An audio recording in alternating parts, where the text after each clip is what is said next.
आज मेरे सामने एक खास गेस्ट है, ऐसे गेस्ट जिन्होंने फिल्मों में तो अपनी जो कला दिखाई है उससे वो हीरो नंबर 1 बन गए। वो जहां जाते हैं नंबर 1, ये जो किताब उनके सामने हमेशा रहता है। वो राजनीति में आए तभी वो नंबर 1 हो गए, क्योंकि बहुत सीनियर नेता भाजपा के राम नाईक, उनको उन्होंने हरा दिया।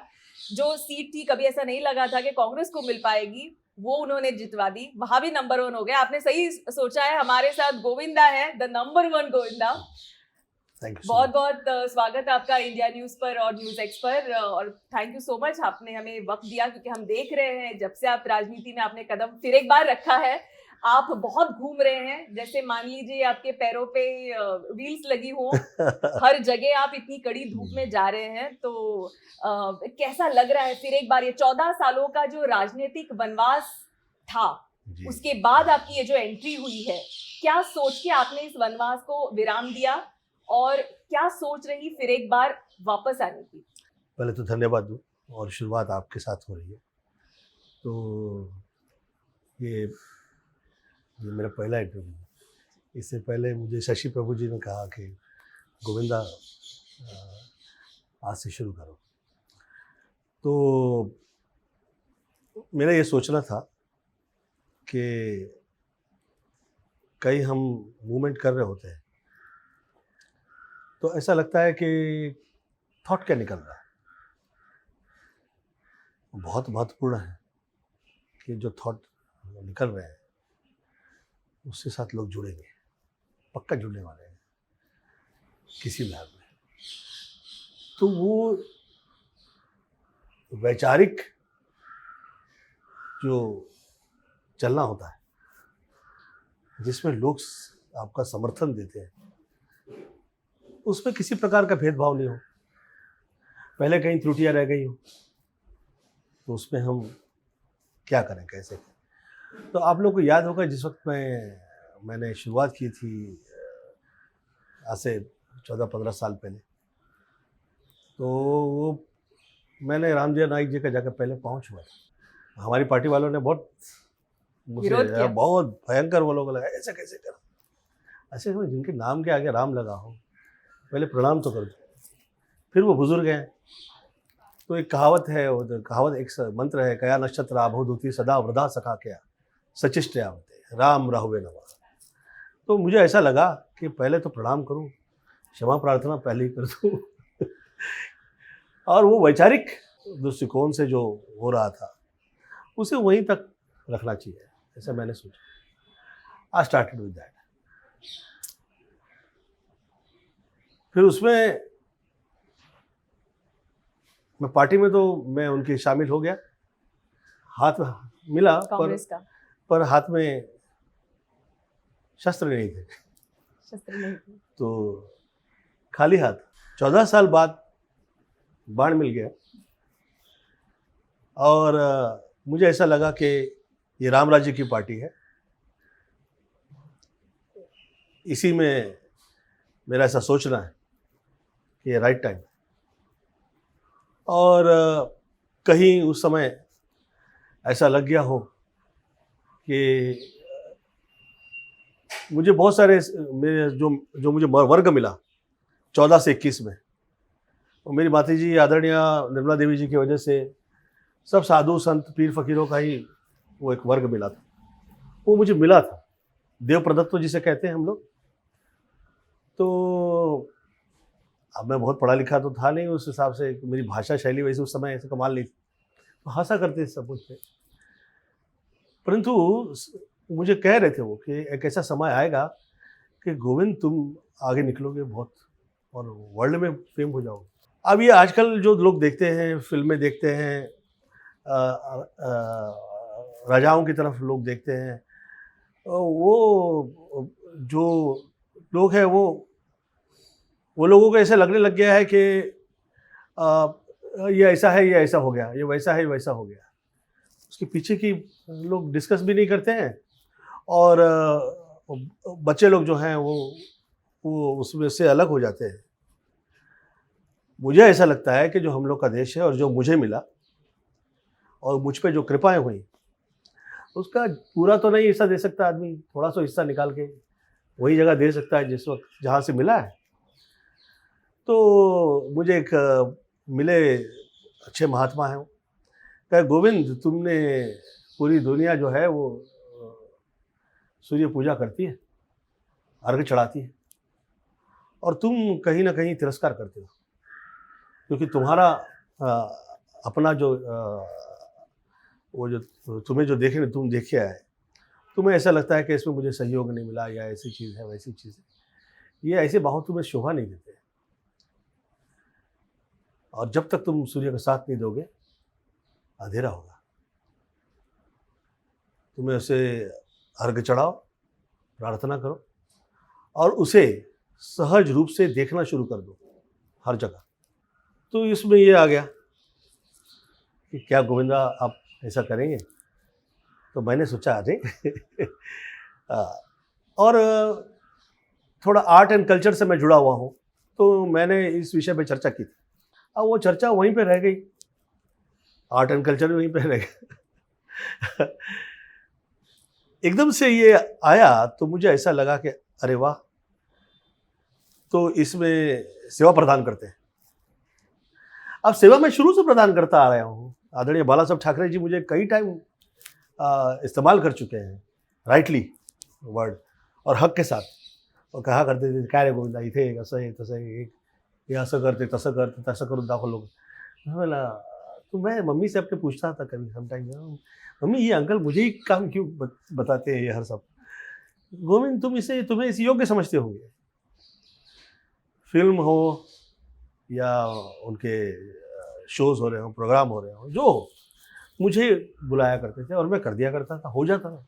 बहुत से पर्सनल काम बताए, मैं कर पाया, और मैं धन्यवाद देता हूँ ईश्वर का कि मैं सब बुजुर्ग लोगों की सेवा कर पाया। तो इसमें ये आ गया, तो मैं कहा कि अच्छा ये समझ सही है। जहाँ जहाँ जाऊँगा मैं हर गली से निकलूँगा तो राम और शिव जी का मैं वो प्रार्थना और पूजन से शुरू करूँगा। तो मुझे अच्छा लगे, कहीं त्रुटियां रह गई होंगी पहले हवाओं में, हम उसे क्लीन करेंगे, और मैं जहाँ जा रहा हूँ मैं क्लीन कर रहा हूँ। जैसे मैंने शुरुआत में कहा कि आप हीरो नंबर 1 थे, रियल लाइफ से रियल लाइफ में आप आए। उस वक्त एक पिक्चर भी आई थी सरकार नामक, जिसमें शुरुआत से लेके अंत तक हर मोड़ पर गोविंदा गोविंदा गोविंदा गोविंदा गोविंदा था, लेकिन गोविंदा की नजर नहीं आए उस पिक्चर में। वो तो खाली रील थी। अब आप रियल में हैं, आप हर जगह दिख रहे हैं, लोगों में जा रहे हैं, प्रचार कर रहे हैं, लेकिन इस रियल लाइफ में गोविंदा का रोल समझ में नहीं आ रहा है। वो बता दीजिए क्या है रोल? धर्मेण हनते व्याधि, धर्मेण हनते ग्रहा, धर्मेण हनते शत्रु, यतो धर्मा तथो जया। जहाँ धर्म है माँ जया की वही जगह है, वही प्रार्थना है। हम विरार गांव में पैदा हुए, जया और विजया वहाँ की देवियाँ हैं, और ये विराट हुआ करता था। हम छोटे थे, 14-15 वर्ष की आयु होगी, उसमें हमको सब साधु संत मिलने आते थे। कहा करते थे गोविंद हर आदमी के हाथ के साथ उसके साथ लिखा हुआ हो, कुछ तो तुम ऐसा कमाल करोगे। अब वो इत्तेफाक हो गया, वो पिक्चर में है तो मुझे ऐसा लगता है कि मैं बहुत से काम ऐसे कर चुका हूँ और किए जा रहा हूँ और करता हूँ। मुझे अच्छा लगता है कि जिसमें कराग्र सरस्वती कर मध्य महालक्ष्मी कर मूले गोविंदम, हम ऐसा काम कर पाए जिसमें हमें ऐसा लगे कि हम जो काम कर रहे हैं वो राइट है, राइट से ज़्यादा वाइज है। कि हम छोटे होते थे तो हमें मेरी माता जी, जो मुझे आदरणीय माता जी निर्मला देवी जी मुझे डांटा करती थी, गोविंद सिर्फ तुम ये जो लड़ जाते हो सच्चाई और अच्छाई के लिए, खासतौर पर उन्हीं की वजह से मेरी लड़ाई हो जाती थी समटाइम, तो वो काफ़ी नहीं है। ईश्वर जिस वक्त शक्ति प्रदान करता है उसका राइट यूज़ करो। तो भगवान कृष्ण की एक उन्होंने मुझे लाके हाँ, और ये कहा कि देखो उनका जो लेफ्ट पाँव है वो राइट से ज़्यादा राइट है, और उनका जो लेफ्ट हैंड है वो राइट से ज़्यादा राइट है, अर्थात उनके लेफ्ट में कुछ भी नहीं है। इसीलिए माँ राधा और गोपियाँ साथ में खड़ी हो गई हैं। तुम चाहते हो ज़िंदगी में माई शक्ति प्रदान करे तो you have to be on that side, तुम इतना ज़्यादा राइट हो जाओ। तो कई टाइम मुझे लोग कहते थे, अरे तू गुस्साई कभी ज़्यादा करता नहीं है किसी से, कभी करता है तो वो तेरा बेसिक नेचर है। पर वो सोचने के बाद मैं कहा यार, जब तक मैंने अपनी माता जी जो है मैं उन्हें आगे रखता हूँ, वो मुझे ऐसा लगता है कि ये राइट है या वाइज है, तो मैं फिर आवाज़ उठाया करता हूँ। मुझे इस वक्त लगा कि इस वक्त महाराष्ट्र से निकलती हुई आवाज़ है, उसके जो प्रमुख जो टॉप के पर्सनालिटीज़ हैं, उससे बिना डिस्टर्ब किए मैं कैसे काम कर सकता हूँ। तो आर्ट एंड कल्चर काफ़ी है, राइट, और वो सही यूज़ इस्तेमाल हो गया हम लोगों का साथ में, तो हम काम अच्छा प्रदान कर सकते हैं। और मैं करूँगा, मुझे ऐसा लगता है इन फ्यूचर।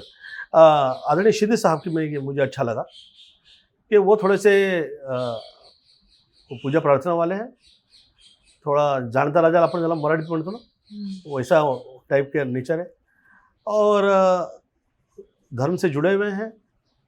तो मुझे लगा कि आपके साथ में ये अच्छा है, थॉट रहेगा, आगे निकलेंगे हम लोग। और बेस में तो वही है, मूल में वही है, शिवसेना ही से आए हैं वो, और शुरुआत होती है तो हुआ करे, तो सेवा की। देखिए, हर कलाकार जो फिल्म लाइन में है, मूल रूप से अगर देखना चाहेंगे तो उसकी सेवा यहाँ पे चाहिए, क्योंकि ये भूमि जो है, चित्रकूट हो, चित्रपट हो, या जो टाइप का प्रोग्रेस इस देश की तरफ से देखा गया है, उसके जड़ में महाराष्ट्र की जो भूमिका है वो बहुत महत्वपूर्ण है। तो ये एक माई है जिसकी मुझे लगा कि मैं सेवा प्रदान करूं। सेवा आप प्रदान करेंगे, उसमें कोई दो राय नहीं है। आप जिस तरीके से आज भी जमीन से जुड़े हुए हैं, लोगों में आप जाते हैं, विदर्भ का आप दौरा कर रहे हैं, हम देख रहे हैं कि 45 डिग्री 46 डिग्री, कई और तो 48 डिग्री तक टेम्परेचर है, लेकिन लोग आपसे मिलने के लिए बड़े आतुर हैं, आ रहे हैं। हाँ, और वो मुझे ऐसा लगता है कि मैं जो पहले देख लिया करता हूँ कि ये किसी की तकलीफ ना आए या बीमार ना हो जाए, लेडीज़ स्पेशली बच्चे, तो मैं पहले कह दिया कि भैया दोपहर में हम नहीं करेंगे रैली, ये लोग आ रहे हैं, ये प्रेम है, ये अलग है। हम लोग इवनिंग में रैली नहीं हम लोग करते, निकालते हैं बाहर, और डे टाइम में हम इंडोर कहीं किया करते हैं। तो किसी ने कहा गोविंदा तुम्हारी अपनी सुविधा के लिए तुम तो मैं कहा जैसा सोचना है सोचो यार, तुम्हें क्या है उस पर हमारा वो प्रश्न नहीं कर सकते हम किसी के, वो सब everybody has their own thoughts. पर ये राइट है, ये इस धूप में तो। लेकिन क्या राइट है कि गोविंदा इस बार चुनाव लड़े? मैं टिकट नहीं मांगा। मैंने अभी थोड़े दिनों में पहले किसी से प्रतिक्रिया देखी कि गोविंदा की टिकट नहीं मिलेगी। बहुत सारे लोग करते हैं, प्रतिक्रिया तो करेंगे ना लोग, पर मैं उन सभी से ये कह दूं कि ये सब काम के लिए जो मैं चाह रहा हूं, उसे किसी टिकट की आवश्यकता नहीं होती है। हर आदमी जो यहाँ पे रह रहा है महाराष्ट्र में, उसके उत्थान में जो भूमि उसके काम आई है वो माई है, और सेवा प्रदान का ये मौका मिला है, तो ऐसे वैसे जैसे ये क्षमता और योग्यता जैसी आपको ऊपर वाले ने दी है, करिए, सेवा कीजिए। तो वैसे मैं जुड़ा हूँ, और मुझे ये बहुत इन पे विश्वास आ गया कि ये जो है, हाँ ये अच्छे हैं, और ही इज इन स्पीड। हाँ, बहुत अच्छा, तुरंत। अदरवाइज हम महाराष्ट्र में क्या सुना करते थे, अरे महाराष्ट्रामध्ये काही डिसिजन घ्यायचं असेल तर त्याला 29-30 वर्ष लागतील, तारीख पे तारीख, रेड टेपिज्म एक। परंतु जैसा समय हो रहा है और जैसे आसपास के हम लोगों ने देखे हैं और राज्य हैं और जो प्रगति कर रहे हैं, उसमें किसी हाल में महाराष्ट्र पीछे रह जाए तो अच्छा नहीं है। आप शिंदे जी से इसके पहले भी मिले थे, जो आपका प्रवेश हुआ उसके पहले आप मिले थे? एक ही टाइम। क्या बात थी जिसके लिए आप मिले? मैं ये कह रहा था कि मुझे मंच नहीं मिल रहा है, तो मैं चाह रहा हूँ कि मैं अपना एक मंच तैयार करूँ जिसमें आर्ट एंड कल्चर का मैं काम करूँ। तो एक विंग, शिवसेना की एक विंग आप चलाने की बात कर रहे थे? नहीं, शिवसेना के विंग का चर्चा नहीं हुआ था जी। मैं हम लोग की फिल्म लाइन का जो है वो डिस्कस कर रहा था कि मैं चाह रहा हूँ बॉलीवुड की आवाज सुनी जाए कहीं, या हाँ, मतलब आर्ट एंड कल्चर हम चलाए हैं। मुझे ऐसा लग रहा है कि ये लुप्त हो रहा है, और ये बहुत गहरी बात है। इसको मैं हर मंच पे कहना चाहूँगा बाकायदा ये मून और वीनस ये कैसे निकल जाए, या हम लोगों का जो हम पे कृपाएं हैं उसमें हस्तक्षेप कहिए या पूरी मारछीन कहिए। तो मैं ये वार्तालाप कर रहा था कि मुझे ऐसा लगता है कि आप पूजा प्रार्थना करते हो तो आपके समझ में आएगा कि मैं क्या रहा हूँ, पर उस टाइम में मुझे ये नहीं पता था कि हम ऐसे उनके दिमाग में शायद ये चल रहा है। हाँ हाँ, ऐसा थॉट आएगा। तो फिर मैं कह के आ गया कि मैं सेवा प्रदान करूँगा, मुझे ऐसा लगता है कि मैं कर पाऊँगा in future, we will work. तो जैसे मैं तैयार होता हूँ, मैं आर्ट एंड कल्चर के काम के लिए आपके करीब आ गया। तो जो लोग सोच रहे हैं ना कि ये टिकट विकट का जो चक्कर है, ये क्षेत्र से गोविंदा आ जाएगा, भय निकालिए थोड़ा, और थोड़ा सा ऊपर से देखना शुरू कीजिए और समझिए कि इस तरह की वार्तालाप की वजह से एक जो विराट भूमि है, जो संत भूमि है, एक जो देश की प्रमुख भूमिका निभाती हुई ये जो भूमि है, इसके आप लोग सब रॉन्गली हस्तक्षेप कर रहे हैं। इससे बाहर निकलिए। इससे बाहर निकल के क्या फ्यूचर में बच्चे लोग के लिए अच्छा कर सकते हैं इन फ्यूचर, उस पर विचार कीजिए, पुनः विचार कीजिए। ये जगह वो है। और मैं किसी से प्रवचन दूंगा नहीं तो सेकंड डे आके मेरी जो नहीं कह रहा हूँ वो शुरू हो शायद जाएगी। इसीलिए हो रहा है गोविंदा जी, क्योंकि जब आप 2004 में आए थे, आपने जिस तरीके से भाजपा का जो गढ़ माना जाता है उत्तर मुंबई, वहाँ पर आप आए, आपने राम नाईक जैसे बड़े सीनियर लीडर हैं, उनका काफ़ी काम है वहाँ पर, उनको जिस तरीके से हराया, और वो भी कांग्रेस से यहाँ पर कोई जीत कर आ सकता है ये किसी के ज़हन में नहीं था। तो वो जो एक कारनामा आपने किया, उसके बाद लोगों को लगा कि अब इस बार जो गोविंदा है ना 14 साल के बाद, तो इस बार तो उत्तर पश्चिम रहेगा ही रहेगा। देखिए, ईश्वर ने चाहा तो जो जहाँ जा रहा हूँ, अगर कहीं माई कृपा हुई और वो सब जीत गए तो वही हो जाएगा कमाल जो आपके जहन में है, जो थॉट में है। क्योंकि किसी के लिए अगर आप मोमेंटम जो शुरू हो जाता है, उसके हिस्से में एक नायक की भूमिका उसी तरह होती है जो प्रेरणा का स्रोत हो जाता है। ते मराठीत एक म्हण आहे की नागापेक्षा मोती जड नको आणि हत्ती म्हणून मुंडके मारण्यापेक्षा मुंगी म्हणून सागर खाली घेतली। अब ये तो सब कहावतें हैं, परंतु my thought is to give a momentum. एक शुरुआत जो हो जाती है, वो शुरुआत तो हो गई है, अब मैं इससे पीछे नहीं हटूंगा। आपने आर्ट और कल्चर की बात की, जिसको लेकर आपने पहली बार मुलाकात की थी शिंदे जी से, क्या कुछ उन्होंने बात की थी और आपका क्या प्रपोजल था आप आर्ट और कल्चर का, क्या कुछ आप करना चाहते हैं? उस टाइम पे तो यही कहा था कि मुझ पे रोक लगी हुई है, और क्या रोक लगी? आर्ट एंड कल्चर पे काम पे असहयोग जो है आपके जीवन में असहजता ले आता है, और अंधेरे में दौड़ा हुआ आदमी जो होता है ना, वो बहुत लोगों को धक्के लगाने लगता है, तो वो अच्छा नहीं है। अच्छे लोगों से वार्तालाप हो जाती है तो उसमें से वो निकलते हैं, कुछ तो थॉट निकलता है। तो I was just having a word with him कि मैं आर्ट एंड कल्चर में मैं चाह रहा हूँ कि ये रोक लगी है, तो मैं अपना एक मंच तैयार करूँ जिसमें बच्चे लोगों के लिए कहाँ तो गोविंदा के पास नहीं है, कहाँ तो गोविंदा काम दे रहा है, कहाँ तो ये है। तो जब लोग कहने लगे गया गोविंदा गेला, तो मैं पिक्चर शुरू किया, आ गया हीरो, आला रे आला गोविंदा, आला रे आला गोविंदा। हम लोग को स्टार्ट वैसे ही किया था, हम लोग ने फिल्म लाइन का जो वर्क था, तो वो मुझे आदत है, मैं थोड़ा विपरीत दिशा में चलने लगता हूँ। तो ये प्लेटफॉर्म क्या लोगों को देगा, क्या कुछ इसमें आप लोगों को देना चाहते हैं? वर्क, खास तौर पे किसी का रोक टोक, ये जो है ये भूमिका है, इससे वो बाहर निकलेंगे। और आर्ट बहुत सारी मेन तो होती है ना, किसी देखिए व्यक्ति विशेष की चर्चा नहीं मैं करता, क्योंकि मैं उस तरह दिखता ही नहीं। आप देखिए, जिस वक्त मैं पॉलिटिक्स में था तो मैं किसी व्यक्ति विशेष के लिए कह दूं ऐसा शायद ही हुआ करता था। मैं समय देखने वाला, देशकाल परिस्थिति देखने वाले लोग होते हैं, वो थोड़ा अलग तरह से दुनिया देखते हैं। तो मैं किसी का नाम लेके काय को लेवल गिरा दें, सॉरी फॉर, लोग ऐसा घमंड ना सोचें, परंतु ईश्वर ने तो हमें दिया है पूरे विश्व में नाम और इज्जत, और ईश्वर ने प्रदान की शोहरत, तो ऐसे में हम किसी की तरफ देख के उसका नाम लें और उसका बदनाम करें और इससे डिस्कस करें, आई एम नॉट दैट, मैं इसमें नहीं हूँ। मेरे में समय सही चलना चाहिए, समय हम कैसे चेंज करना चाहिए तो उसके लिए प्रधान लोगों से डिस्कस किया जाए। मैं आदरणीय बाला अंकल के साथ डिस्कस करता था, हंसते थे वो समटाइम्स। मैं बहुत बच्चों की तरह सवाल पूछता था तो उन्हें ऐसा लगता था कि काय हंसत रहा, तो ऐसा काय होना दे, काय हंसमुख तो है ही हाँ आप। मैं हंसमुख हूँ। तो उनको ऐसा लगता था उस समय कि किसी के डर से तो नहीं हंसता है या घबराहट में तो नहीं हंसता रहता है। फिर उन्हें पता चला कि ये थोड़ा सा टैलेंटेड है। तो फिर उसके बाद पीछे मुड़ के नहीं देखा कि बहुत से काम सेवाएं मैं कर पाया संपूर्ण देश में, चाहे वो आदरणीय अटल जी हो, आदरणीय बाला अंकल, चाहे आदरणीय सोनिया जी हो, चाहे जो हो, जैसे जो वरिष्ठ है आदरणीय शरद पवार जी हो, मैं सेवा प्रदान किया हूँ।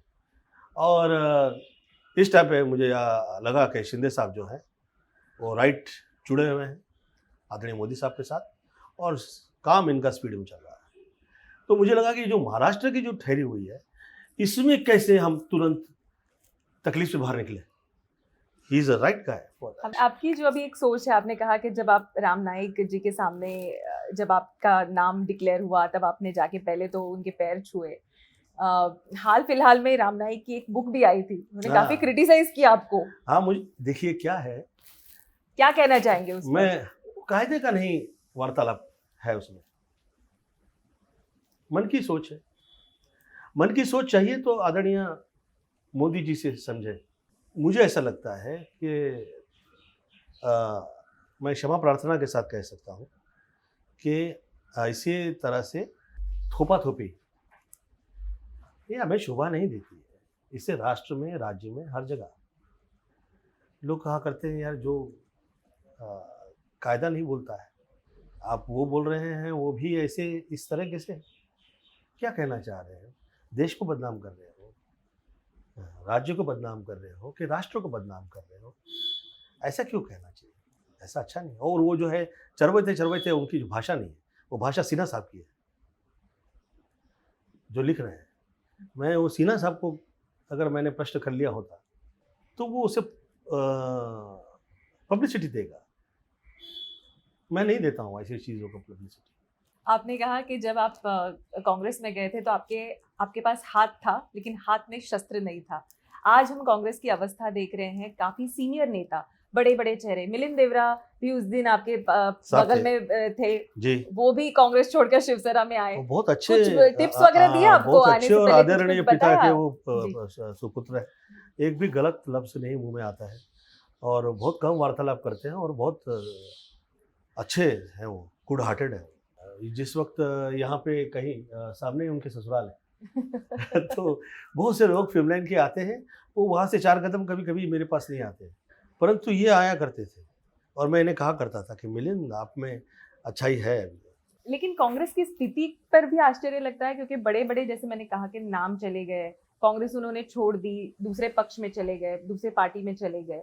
तो आपने कांग्रेस का जब 2004 में जब कांग्रेस ज्वाइन की थी वो एक दौर, अभी एक जो दौर देख रहे हैं, किस तरीके से देख रहे हैं? मेरे लिए एक्सपीरियंस किसी का गलत नहीं होता है। क्या हम इस योग्य हैं कि हम वो टिकट लेंगे तो उसके लिए वो काम कर पाए? ये मैंने देख लिया उस टाइम पे। आपकी योग्यताओं को समर्थन मिलेगा तो ही आप देश काल परिस्थिति में आपकी योग्यता दिखाने लायक रहेंगे। पीछे पड़ने वाले ज़्यादा होंगे क्योंकि आप आगे हैं, तो आगे काम नहीं चलेगा। और राष्ट्र में अगर आप ध्यान से देखें तो खास तौर पे महाराष्ट्र की भूमि में मैं ये कहना चाहूँगा कि लोग ये बहुत पढ़ लिख गए और पढ़ लिख के इतना ही समझा है कि भैया आदमी का नहीं, नाम खत्म कर दो इनका। तो ऐसे भयंकर आक्षेप लगा देते हैं, ऐसी बदनामी करते हैं कि आदमी डर जाए, उसका मन हिल जाए। आप आर्ट और कल्चर की बात कर रहे हैं, एक जमाना आपने पूरा बॉलीवुड देखा है, वो बॉलीवुड और आज का बॉलीवुड कितना अंतर आया है इसमें? ये घात हुआ है, ऐसा कहना नहीं चाहिए। मैं ईश्वर से क्षमा मांग के मालिक से माफ़ी मांगना चाहूँगा कि ये थोड़े से फिल्मों के गाने याद दिलाता हूँ। बिल्कुल। एक फिल्म में कर रहा था आवारगी, मुझे गाना दिया गया चमकते चांद को टूटा हुआ तारा बनाया। तो गाना सुनते सुनते मैंने कहा कि किसी का राज चल रहा है क्या दुनिया में, कि चांद तो ऊपर वाले ने उसे जगह दी है, शिव जी के माथे पे लगा हुआ है, चाहे जिस धर्म जिस जात जिस समाज के हो, उसे टूटा हुआ तारा कौन बनाने की औकात रखता है। मैं चल मैं पिक्चर नहीं करता ये। बोले अरे पिक्चर छोड़, अरे धर्म जी की है।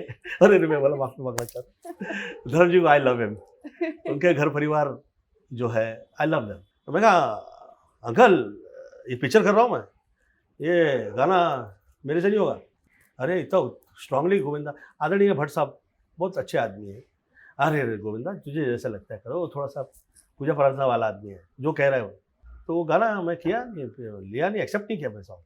लेकिन एक ट्रेंड जो बदला है पिछले कुछ सालों में, उसको किस तरीके से आप देखते हैं बॉलीवुड? यही ट्रेंड यही है, जो भी हुआ है इसी के निहित हुआ है।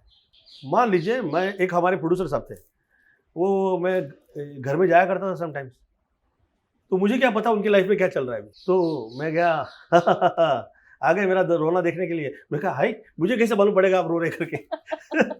तो मैं कहा यार ये जब खुश होंगे ना तब मैं आऊंगा, तब मैं नहीं मिलूंगा। तो उनकी हिट देखने के लिए चला गया। ओहो आगे पैसे लेने। अभी गाँव बड़ा नहीं चोर आ गए। अरे मैंने कहा भाई साहब मुझे आपसे कुछ भी नहीं चाहिए, इसीलिए मैं सोच रहा हूँ आजकल तुम आते ही नहीं। अरे आएंगे नहीं तो प्रॉब्लम है, आ जाएं तो प्रॉब्लम है। मैं कहा इससे दूरी कर दो। मैं वो प्रोड्यूसर से मिला ही नहीं फिर। जब गोविंदा आज पीछे मुड़कर देखते हैं, वो वसई का लड़का जो छोटे मोटे काम के लिए आया था, आज छोटा मोटा भी नहीं। जो मिल जाए वो, जो मिल जाए वो। चलिए आप गोविंदा नंबर 1 तो बन गए हैं।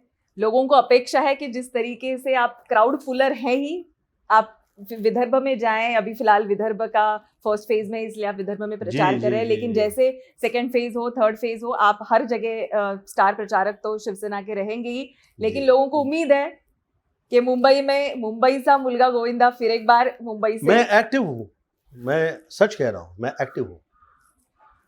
चाहे मैं यहाँ नजर आऊँ या चाहे मैं फिल्मों में नजर आऊँ, मैं एक्टिव हूँ।